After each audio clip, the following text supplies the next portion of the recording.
Okay, yesterday we talked about it, but we didn't really talk about it, right? Like, we went over what we saw as far as the season pass, what Luke Smith was saying, aka, which is essentially a battle pass.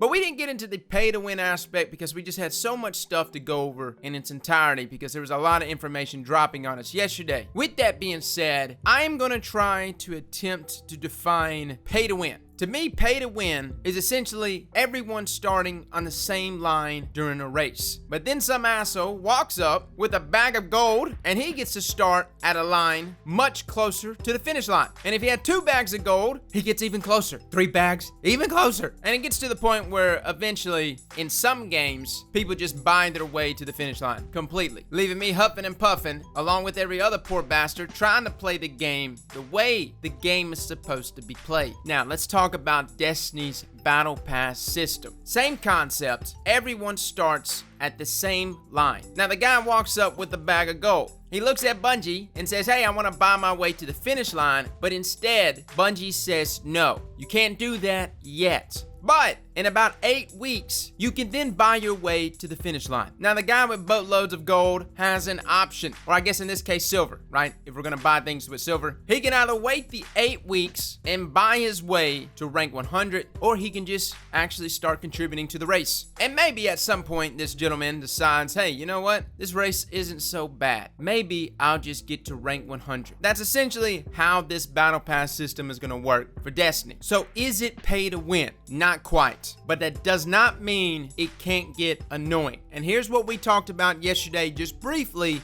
but this is the issue with this system. In terms of categories in which I hope Bungie invests their time into, at the end of the day, hardcore players and devoted player base should be the #1 group, the sole group that Bungie should try to focus on satisfying at all times. You saw Bungie really make the game super casual back when D2 launched, and we saw how that blew up in their faces. The issue with this battle pass system, to me, the only reason why it would ever become a major problem is if Bungie really starts to hardcore allocate resources to making this season pass more desirable season after season versus just adding stuff into the game. Like they stated yesterday though, armor stats in general are going to be garbage rolled, or at least not god tier rolled through the battle pass system. Instead, you're going to want to do the activities, but there will still be exotics present that you can earn and obtain through the battle pass. The reality is, guys, we would never see a season pass at all inside of Destiny if there was never a free-to-play version of the game going live. But with New Light going live, you're gonna have to give those free players something to go after. Now, again, this is gonna change season to season, and we won't really know anything until after Season of the Undying, when Bungie looks back and sees how much revenue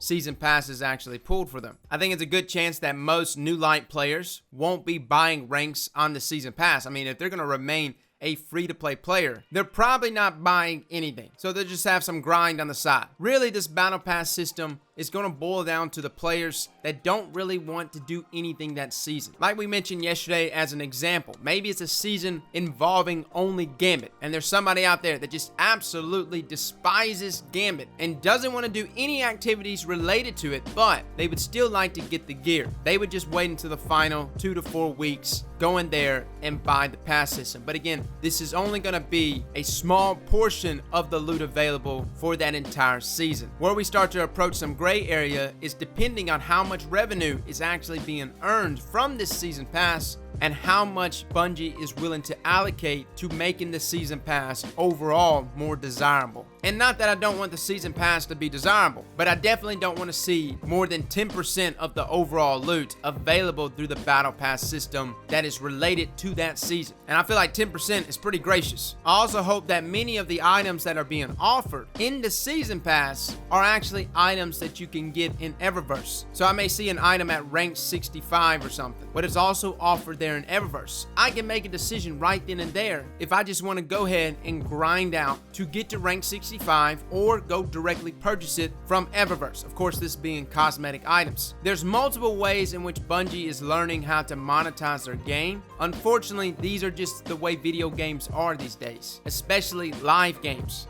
But in terms of this pay-to-win talk that's happening with the season pass, again, like we said yesterday, it's pay to catch up is what it really is. Pay to stay relevant. Now, they said that you can only buy ranks in the last 2 to 4 weeks, but like I said yesterday, I would prefer just the last 2 weeks. Matter of fact, I would prefer just the last week to 2 weeks. It's like literally for that guy that waits to the very last minute. He's done worked his heart out all season long. He's like at rank 98 and he's in the final 7 days of the season. And he's like, yo, I can't do it no more. I got 7 kids. I'm working 80 hours a week. I teach Sunday school. I got no more time, damn it. That's when I would say, all right, okay, this gentleman right here, if he wants to put up the money to buy the last 2 ranks, so be it. But for the guy that just waits for the final 4 weeks with his 10 bags of gold, that asshole, yeah, him. I don't know how I feel about him being able to just pass me up. So hopefully Bungie hears us loud and clear on the time frame to this. I'm completely okay with the system. I really am. And I know a lot of people want us to jump up and just be like, death to destiny. I'm not gonna do that, okay? Not yet. Not until I'm actually looking at the ranks and seeing how fast it is to actually rank up. You know, they were saying yesterday that it takes like 18 minutes with a full set of bounties to get 1 rank. Trust me, we'll figure out ways to get XP fast. Somebody's gonna hit like rank 100 within the first day. I promise you. There's a way to cheese it. But regardless though, I'm okay with people cheesing things in the game itself. When we start including Benjamins, that's when I get a little salty. But we'll just have to play it by ear, guys, when we're actually looking at the pass itself. And again, hopefully Bungie hears us about waiting to the final 2 weeks at least before opening up anything on this pass to be purchased. Fellas and ladies, thank you all for coming and watching, and as always, slap that like button like your mama told you right.